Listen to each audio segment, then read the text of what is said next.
자, 보통 우리는 언제 기도를 하게 됩니까? 하나의 사건이 생겼을 때에 이 사건이 딱 시작될 때 기도를 하세요? 아니면 그 중간에 그 과정에 기도를 합니까? 아니면 끝에 가서 기도를 하게 됩니까? 우리는 언제나 맨 마지막에 기도를 하죠. 이 사람도 만나보고 이 방법도 한번 해보고 또 내가 경험했던 것도 한번 적용해보기도 하고, 자, 그러다가 안 되면 맨 마지막에 하는 게 바로 기도라고 생각을 합니다.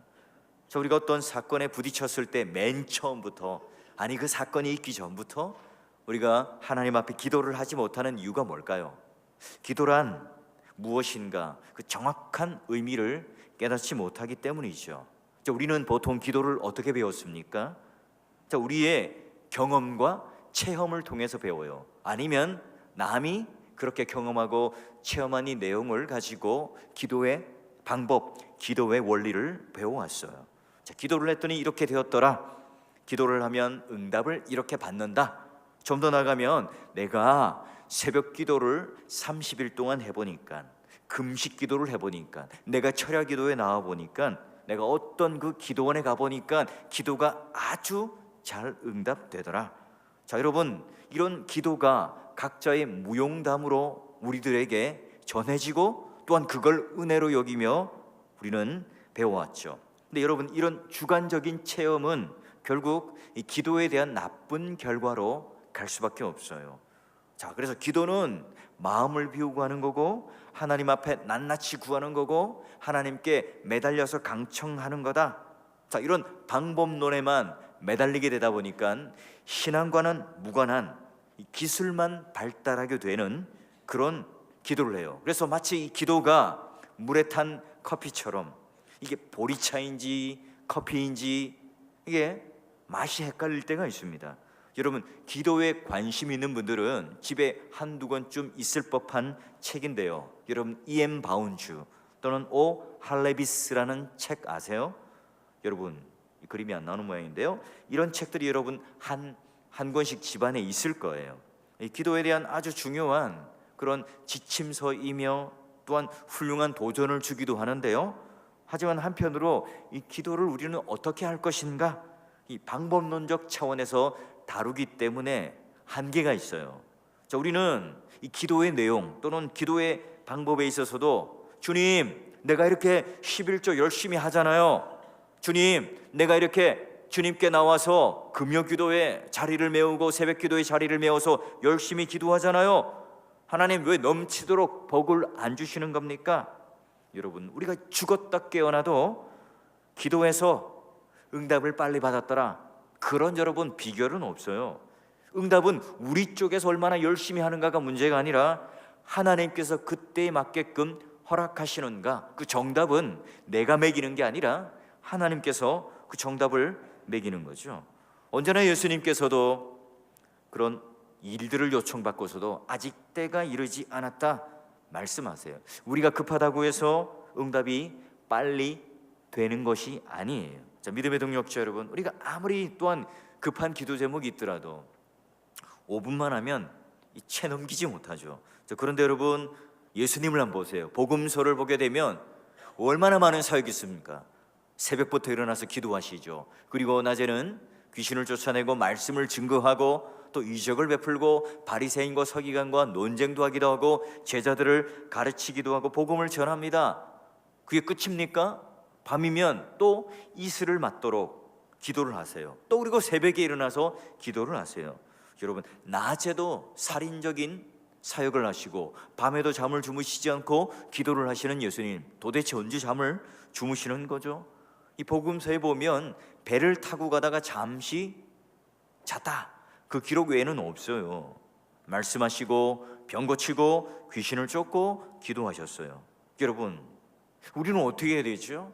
그만큼 이 기도라고 하는 것이 얼만큼의 양이 필요한지, 어떻게 하는 것인지, 어떤 원리인지 우리는 알기가 힘들어요. 예수님의 제자들도 이렇게 요청하죠. 예수님, 우리들에게도 기도하는 방법을 가르쳐 주세요. 저 요한의 공동체처럼 그 기도문을 좀 유대인들이 가지고 있는 그 공동체 가지고 있는 기도문처럼 우리에게 기도를 가르쳐 주세요.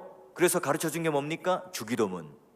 주님께서 제자들을 위해서 가르쳐 주셨죠. 그러니 여러분, 우리가 기도라고 하는 것은 우리의 체험, 우리의 주관적인 경험에 의해서 배우는 것이 아니라 말씀을 통해서 배워야 하고요, 예수 그리스도의 모범을 통해서 배워야 합니다. 그러니 생명의 말씀, 성경에서 배워야 하겠죠. 그런 면에서 오늘 이 본문의 말씀도 이 기도에 있어서 아주 중요한 정의를 내리는 본문이에요. 자, 우리는 봅시다. 아버지께 용돈을 받으려면 어떻게 해야 됩니까? 자, 용돈을 받는 것 자체가 어떤 식으로 가야 되겠죠? 아버지와 아들의 관계가 먼저 있어야 되겠죠. 아버지와 아들의 관계가 아니면 돈 주세요, 강도 아니면 미친놈이에요. 자, 그러면 그 다음에 용돈을 달라 할 때 어떻게 하겠어요? 정당해야 되겠죠. 아빠, 6선 빌딩 하나 사게 돈 100억 주세요. 100억 더 하겠죠? 어떻게 되겠어요? 등짝을 맞거나 꿀밤을 맞죠. 자, 그리고 이제 마지막에 어떻게 해요? 이제 내가 요구하는 것이 정당하다면 예쁘게 굴면서 어디 아빠 등이 뭉치셨네요. 그리고 아빠 힘내세요. 뭐 이런 뭐 이렇게, 그게 복음성은 아니고 뭐죠? 동요, 동요라는 단어가 생각이 안 나네요. 자, 동요를 부르면서 할 때 예쁘게 부를 때에 돈을 타낼 수가 있겠죠. 여러분, 그러니 방법이 언제요? 제일 뒤에 나오는 거예요. 근데 우리는 항상 기도를 뭐예요?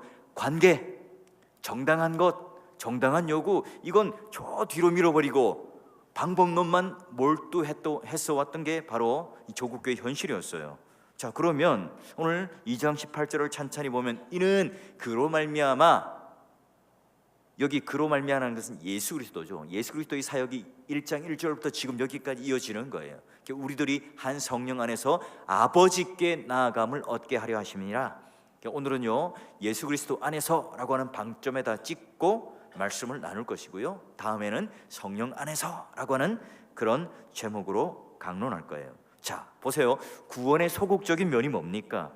예수 그리스도께서는 우리의 죄로부터 구원하기 위해서 십자가에 죽으셨죠. 저주받는 그 자리에 들어가심으로, 다시 살아나심으로, 생명의 자리에 얻게 하심으로 우리가 형벌받지 않아요.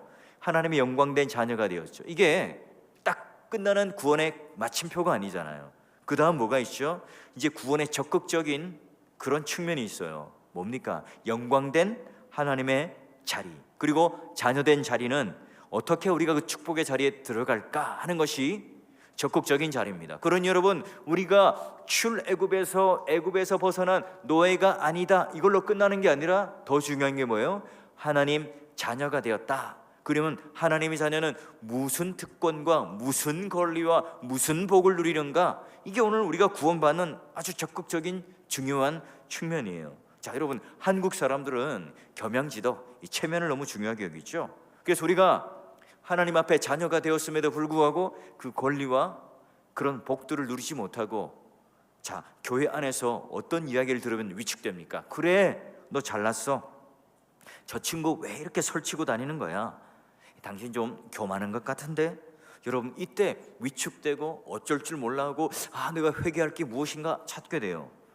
여러분, 결국 우리는 하나님께서 나에게 요구하시는 게 무언가, 그걸 찾는 걸 하기보다는 자기 치장을 하고, 또 겸손까지도, 기도까지도 우리는 어떻게 해요? 자기 치장, 자기를 가리는데 사용할 수 있다는 거예요. 믿음의 동역자 여러분, 기도란 무엇입니까? 이 기도라고 하는 것이 방법이기 전에 우리가 기도를 할 수 있다는 것. 왜죠? 하나님 자녀가 되었기 때문에 아버지와 아들 된 이 관계 속에서 그 자체가 특권이에요. 거기서부터 우리는 출발하죠. 내가 예수 그리스도로 말미암아 취소될 수 없는 하나님 자녀된 그 권리가 있기 때문에, 그 신분을 가지고 있기 때문에 내가 간구하고 기도하고 정당한 요구를 할 때 천지를 지으신, 만물을 지으신 그 하나님이 나의 아버지이시기에 하나님께서 내 기도를 들어주시고 내 기도를 응답해 주시고 내 기도에 대해서 철저하게 하나님 뜻대로 이루어 주신다. 이게 뭡니까? 기도예요. 그러니 여러분, 기도란 이미 우리가 아버지라고 부를 수 있는 그 하나님을 인식하고 그 아버지와 관계 속에서 들어가죠. 그러니 여러분, 아버지 기도로 들어가는 그 자체가 이미 문제가 해결된 거예요. 기도란 그 기도 자체가 이미 축복이고 기도 자체가 해답이고 기도 자체가 상급이고 무기인 거죠. 내가 기도를 해서 어떤 결과를 얻었고 어떤 상급을 얻었다, 그건 부산물이에요. 내가 기도를 한다는 그 자체가 복이요, 상급이요, 신분에 대한 놀라운 특권이요, 권리인 거예요. 그런 여러분, 목사가 또는 교회 안에 어떠한 그런 높은 직분에 있는 자가 기도의 경지에 더 있는 게 아닙니다. 기도는요, 기도를 하는 만큼, 아버지와 깊은 관계에 있는 만큼 기도는 누릴 수 있죠. 말씀은 누군가가 이렇게 고도로 훈련받고 위임받은 사람만이 할 수 있지만 기도는 달라요. 어떤 누구도 평등하게 하나님 앞에 내가 나아가는 그 싸움을 하는 자, 내가 하나님 앞에 그 자리에 나가는 싸움과 갈망과 열망과 열정과 불꽃이 있는 사람에게 오히려 더 큰 능력과 은혜를 발휘하는 게 뭐라고요? 기도예요. 구약의 제사를 통해서 한번 볼까요? 구약의 레위기 지루하도록 많은 기록이 있습니다. 오늘도 번제, 내일도 번제, 오늘도 제사, 내일도 제사, 아주 꼼꼼하게 또 그것도 나옵니다. 자, 그런데 여러분, 이 제사장도 특별히 구별된 사람인데요, 그 중에 대제사장, 1년에 한 번 대속제일에 지성소안이라고 하는 정말 가장 깊숙한 곳에 들어가요. 하나님의 영광의 임재가 가득한 그곳, 죄 많은 인간이 대제사장이라는 이 직분을 가지지만 어때요? 에봇도 입고 치렁치렁 보석도 달고 나름대로 피로 정결케 해서 세마포옷을 빨고 거룩한 그 치마 같은 것을 입고 지성소 안에 들어가요. 뭘 달고? 방울을 달고 들어가죠. 가서 하나님의 영광에 대하여, 그 거룩에 대하여 견디지 못하면 그는 죽습니다. 이때 그를 방울 소리가 들리지 않으면 끌어내요.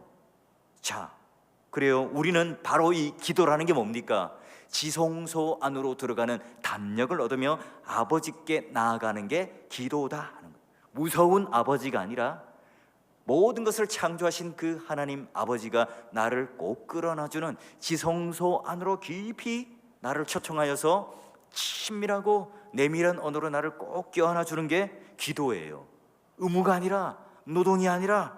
여러분, 그렇다면 모든 종교는 다 기도라고 하는 행위를 하잖아요. 불교, 이슬람교, 여러분이 알고 있는 무속 종교, 우리보다 더 열심히 기도합니다. 우리보다 더 일찍 일어나서 또 우리보다 더 많은 헌신을 하고 돈을 내고 기도를 해요. 자기 뜻을 이루기 부족하니까, 내 욕심을 채우고 싶은데 이룰 수단이 없으니까 신의 힘을 빌리죠. 신의 능력을 빌려서 내가 내 마음대로 원하는 것을 좀 해결하고 한풀이도 좀 하고 복수도 하고 내가 세상에서 사람들이 무시하지 못할 만큼 떵떵거리게 내가 한번 성공해 보겠다, 그걸 빌고 신으로부터 힘과 능력을 얻는 게 세상의 종교의 기도입니다. 자, 여러분, 그리스도인들이 기도하는 이유가 바로 그런 걸까요? 그렇게 하라고 예수님께서 십자가에 지셨나요? 그렇게 하라고 성소의 휘장이 찢어져서 지성소 안으로 들어가는 하나님께서 그런 은혜를 우리에게 허락해 주셨습니까? 기도란 예수 그리스도께서 우리를 하나님 앞에 담대하게 나아가기 위해서 십자가 위에서 피 흘리사 죽으시고 부활하셔서 얻게 한 특권이에요. 어마어마한 가치를 가지고 있는 거예요. 여러분, 어떻게 하면 그렇게 할 수 있다고요? 어떻게 하면 주님의 보좌 앞으로, 아버지 앞으로 갈 수 있습니까? 핸드폰 번호를 꾹꾹꾹 누르는 또는 무전을 치는 것, 그게 아니라 아버지, 아빠, 아버지 하면 왜 나의 자녀야, 내 아들아, 내 딸아 응답하고 그런 위치에 우리가 나아가는 것이 바로 기도예요. 우리가 하나님을 아버지라 부를 수 있는 것은 내가 잘나서도 아니고 내가 능력이 있어서도 아니고 내가 재롱을 떨어서도 아니고 자격과 그 신분 때문에 하나님과 영적인 관계를 해요. 그 관계에 대한 부산물이 기도예요. 그러니까 기도 자체가 뭔가 내가 특별한 신비한 능력과 힘을 얻는 그런 도구가 아니라 이미 내가 아버지와 아들로서의 그 관계 속에 들어갔다는 하나의 특권이고 복이고 신분이고 자격이고 상급이다 하는 거예요. 우리는 하나님과의 관계가 제대로 되어 있다면 당연히 마치 포도나무가 그 가지에 붙어 있으면 열매가 자동적으로 맺히는 것처럼 기도라고 하는 것도 마찬가지예요. 하나님 아버지와의 제대로 된 관계가 있다면 그 안에 어떠한 방해물이 없고 오늘 하나님께서 요구하시고 그 정당한 하나님 뜻에 맞는다면 당연히 뭐예요? 열매가, 기도의 응답이 맺혀지게 되는 것이죠. 그러니 내 기도가 세고 내 영빨이 세고 내가 기도를 많이 했고 기도의 양과 질이 나는 남들보다 많기 때문에 이런저런 응답을 잘 받는다. 당신은 기도를 하지 않아 게을러 못 받는 거야. 그런 공식은 성립하지 않는 거예요. 야, 우리 담임 목사님이 기도해 주시니까 난 더 병도 잘 낫고 또 뭔가 있을 거야. 여러분, 그런 공식은 성립하지 않아요. 물론 여러분, 그렇게 제가 실력이 나쁘다는 얘기는 아니에요. 여러분, 이 시간 믿음의 동력자 또는 오늘 우리가 하나님 앞에 한 형제 자매가 되었다면 자, 어떤 존재입니까? 이런 하나님 앞에 기도의 맛을 아는 자로서 함께 있는 한 가족이에요. 그런 여러분, 우리가 그렇다고 예수님의 제자가 되면 기도의 달인이 됩니까? 또는 초대교회 성도들을 보시면 그들은 처음부터 그런 기도에 대한 천상의 세계를 맛보는 실력이 있었습니까? 아주 뜨겁게 기도하는 자들이었습니까? 아니죠. 우리와 다를 바가 없었습니다. 예수님을 따라다녔던 그들도 잘 몰랐죠. 요한복음 4장 14장 8절에 보면 빌립이 주님께 아버지를 우리에게 좀 보여주세요. 그러면 제가 족하겠습니다. 이 말은 뭐예요? 12제자 중에 하나였던 빌립이 예수님을, 하나님을 향하여 아빠라고 부르니까 너무 신기하죠. 그 아버지 좀 보여주세요. 그럼 우리가 좀 속이 시원해지겠습니다. 만족해지겠습니다. 그럼 빌립이나 우리랑 무슨 차이가 있어요? 우리도 늘 어떻게 해요? 하나님 좀 보여주세요. 그럼 내가 잘 믿을 수 있을 것 같은데요. 여러분, 하나님 보여주면 잘 믿겠다는 이 말, 사실 여러분 봐도 잘 믿지 않죠. 우리가 보면 믿겠다는 생각을 가질 수 있지만 그렇지 않아요. 믿음이 부쩍 자랄 것 같지만 그렇지 않아요. 허공을 치며 내가 기도하는 것 같으니까 하나님 좀 제 앞에 나타나셔서 제 기도를 좀 들어주시면 제가 좀 기도를 더 잘할 것 같은데요. 천만의 말씀이에요. 왜죠? 기적을 맛보았던 이스라엘 백성들을 보십시오. 그들이 광야에서 뭐예요? 하나님을 맛보고 하나님을 누렸지만 그 하나님을 또한 원망하고 불평합니다. 이스라엘 백성들이 기적을 맛보지 못했습니까? 만나라고 하는, 메추라기라고 하는, 또 모세라고 하는 대언자를 통해서, 말씀을 통해서 얼마든지 볼 수 있었죠.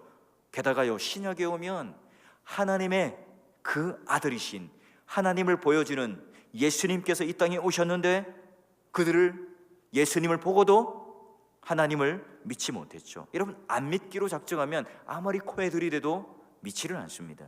예수님께서 이 땅에 친히 오사 내가 하나님이다 보여주었지만 아무도 믿지 않아요.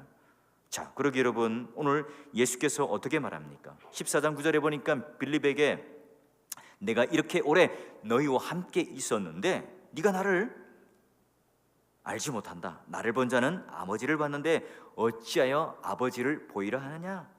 너 지금까지 나와 이렇게 오랫동안 있었는데 그래, 나를 몰라? 아버지를 몰라? 또 아버지를 보여달라고? 여러분, 이게 얼마나 놀라운 일입니까? 그래서 14장 10절에 내가 아버지 안에 거하고 아버지가 또 내 안에 거하는 것을 너희들이 믿지 못한다 말해요. 우리가 주님을 만났을 때, 하나님 아버지를 신뢰했을 때, 예수 그리스도로 말미암아 우리가 아버지께 전심으로 달려갈 때에 그들은 하나님 손에 붙들린 사람들이 되었어요. 그들이 인간의 수준이 아니라 하나님의 수준으로 쓰임받게 되었죠. 믿음의 동력자 여러분, 이 금요기도 또는 새벽기도, 여러분 제가 좀 이렇게 사람들 막 푸시해서 중직자들은 제가 앞으로 이제 전부 다 보고 출석 체킹해서 다 이렇게 야단칠 겁니다. 여러분, 그렇게 기존의 교회들은 귀에 못이 박히도록 저는 들었어요. 저는 그렇게 말하는 그 자체가 기도의 특권과 가치를 절하시키고 싶지 않습니다. 예배의 중요성, 주일 성수, 기도가 가지고 있는 말할 수 없는 그 특권과 그 가치를 그런 식으로 강제할 때 이미 그 가치가 하락된다는 것에 대해서 나는 가슴이 아픈 거예요. 여러분, 조국교회가 어떻게 하면 이 기도가 우리에게 은혜인가 선물인가, 이 자리에 나오지 못하는 것 자체가, 복을 내가 누리지 못하는 것에 대한 안타까움이 더 중요한 거죠. 어떻게 하면 내가 그리스도인으로서 기도의 특권을 누리고 어떻게 하면 내가 기도의 응답을 받는다는 진정한 의미가 무엇인가? 여러분, 여기에 기도의 낭만을 누리지 못하고 여기에 기도에 관심을 가지지 못합니다. 기도란 하나님과 관계를 맺고 하나님과 교제를 하고 어떻게 하면 내가 이 문제를 가지고 하나님과 친밀하게 내가 의논하고 행할 것인가? 우리가 정말 예수를 믿고 내가 하나님의 자녀가 맞는가? 이걸 확인하는 근거가 뭡니까? 기도예요. 기도입니다. 내가 기도를 얼마나 제대로 사용할 줄 알고 이 기도의 놀라운 은혜와 특권을 내가 그 가치를 알고 누리는가? 그게 바로 그 사람의 신앙의 수준입니다. 그러니 기도가 기독교 안에 가장 강력한 신자들에게 허락된 특권이에요. 그럼에도 불구하고 이 기도를 제대로 사용하는 사람들이 너무 적어요. 기도를 사용하는 그 자체, 그것으로 오늘 우리가 위로를 얻지 못한다죠. 왜일까? 왜 이런 문제가 있을까요? 첫 번째는 이 기도 자체가 별것 아니야. 기도에 대한 가치를 아예 모르는 거. 또 이 기독교 자체에 뭔가 문제가 있다고 생각하거나 아니면 둘 다 아니라면 기도하는 우리가 문제가 있거나. 여러분, 이 아들에게요 제가 롱패딩을 하나 사주었어요. 근데 하루 만에 롱패딩을 놀다가 잃어버렸네요. 이 아들이 무서우니까 잃어버렸다는 얘기를 못해요. 그래서 며칠 동안 잠바도 안 입고 학교를 갑니다. 그러다가 들통이 났죠. 엄마에게 시원하게 등짝 한 대 맞고 나서 이실직고 하죠. 엄마, 나 놀이터에서 놀다가 잃어버렸어요. 근데 그때부터 그 조마조마하고 가슴 저렸던 이 마음이 시원해져요 라고 얘기하죠. 믿음의 동력자 여러분, 우리는 이런 감격이 있습니까? 기도야말로 그런 자유를 마음껏 누리는 시간이에요. 내가 지고 있는 어려움, 내가 지고 있는 이 짐들을 내가 혼자 갖고 있을 수 없어서 내 능력으로는 도저히 감당하지 못하니까 아버지께, 모든 열쇠를 쥐고 계신 그 아버지께 털어놓아요. 여러분, 이때부터 아무리 큰 문제라도, 내가 볼 때에 이 세상에 도저히 해결할 수 없는 아무리 큰 문제라도 이제는 내 문제가 아니죠. 내가 해결할 수 없어도 이제 그것은 내 문제가 아니에요. 맡겨진 부모님의 문제고 맡겨진 하나님의 문제가 됩니다. 몇 대 터지고 사흘 동안 꾹 참고 용돈 달라고 안 하면 설거지도 좀 하고 쓰레기도 좀 버리고 분리수거도 좀 하고 빨래도 좀 개면 또 본래의 자리로 돌아가요. 여러분, 영적인 문제에 있어도 우리는 왜 하나님을 아버지라고 부르며 이런 편안함을 누리지 못합니까? 왜 이 조국 교회는 점점 이런 놀라운 은혜를 잃어가고 있는 것일까요? 이게 여러분 기독교의 가장 큰 불행 아닙니까? 성도의 숫자가 많이 늘어나고 재정이 많이 늘어나고 또 수많은 양육과 소그룹이 있는데요, 오히려 여러분 그것을 도피처 삼아서 숨고 있는 것은 아닙니까? 기도라고 하는 이 바다와 같은 이 세계를 경험하지 못해요. 성경에 대한 이 지식과 진리는 하나님을 아는데, 진리에 대한 이해를 하는데 굉장히 중요해요. 그러나 기도는 또한 우리가 하나님의 마음을 이해하는데 아주 중요한, 우리는 기도에 대한 방법이 너무 무성합니다. 수많은 공부들과 프로그램 무성하죠. 즐비합니다. 그러나 오늘 우리의 삶이 힘이 없고 공허한 신앙생활을 하는 이유가 뭘까요? 박약한 기도 생활 때문 아닙니까? 하나님의 교회는요, 말재주가 뛰어나거나 경험이 풍부한 사람이거나 또는 내가 교회 안에 오랫동안 이 전통 속에 익숙한 사람이 아닙니다. 거룩한 진리와 능력이 나를 사로잡고 그로 인해서 내가 하나님과 바른 관계에 있어서 그 기도의 특권과 그 기도의 맛을 아는 사람들로부터 교회는 세워져 가고요, 그런 자들만이 하나님 아버지를 보며 그 인격적인 관계 속에서 제대로 된 신앙생활을 합니다. 여러분, 능력 있는 그리스도의 삶의 원천은 기도에 있다는 사실, 여러분, 나는 정말 하나님 앞에 어떤 자인가를 늘 살펴보세요. 저는 이 능력 있는 그리스도인은 기도에 원천이 있다는 이 신념, 내가 기도 속에서 하나님을 정말 갈망하고 싶다는 이 마음을 잃어버린 적이 없습니다. 지금 제 소원은요, 유능한 설교자가 되거나 이름 있는 목회자가 되는 것보다 능력 있는 기도자, 능력 있는 기도하는 성도가 되고 싶어요. 제 소원은 교회가 거룩한 복음의 능력을 회복하고 살아있는 기도의 영으로 주님께서 위탁하신 이 삶을 정말로 소소하지만 제대로 한 걸음이라도 살아가는 거죠. 믿음의 동역자 여러분, 특히나 우리 목양의 길을 걷는 우리 교역자들, 교회의 리더의 위치에 있는 분들, 하나님 아버지의 마음을 아셔서 그 관계 속에서 기도의 낭만, 기도의 부흥, 기도의 불꽃과 열정이 여러분 회복되시길 바랍니다. 그거 없으면요, 우리는 전부 다 빈 껍데기입니다. 종교적인 그냥 유희를 할 뿐이고요, 오늘 우리가 하고 있는 모든 일들은 오늘 하나님 아버지 앞에서 그 관계 속에서 맛을 알아서 신앙의 세계를 누리는 것이 아니라 그저 우리는 사역을 하고 일꾼이 되고 그저 내가 해내는 그런 의무와 노동 속에서 하는 일밖에 되지 않습니다. 여러분, 얼마나 많은 분들이 이 기도의 자리에 나오는가, 그것도 참 중요하겠지만 내가 예수 그리스도 안에서 이 참된 기도의 낭만을 누리고 있는가, 내가 예수 그리스도 안에서 아버지라 부르는, 아빠, 아버지라 부르는 그 기도의 특권 속에서 기도의 방법만 찾는 내 경험과 내가 가지고 있는 주관적인 이 체험에 갇혀있는 그런 기도의 방법이 아니라 하나님께서 폭포수같이 내려주는 그 압도하는 이 은혜가 아버지와 이 아들의 관계 속에서 내가 이 기도의 제목, 기도할 내용들이 너무나 많지만 단 한마디, 아빠, 아버지, 이 한마디로부터 이미 모든 문제가 해결되고 하나님께로부터 내 그 엄청난 삶의 무게와 기도의 제목들을 예수님께서 딱 주시고 오늘 우리와 함께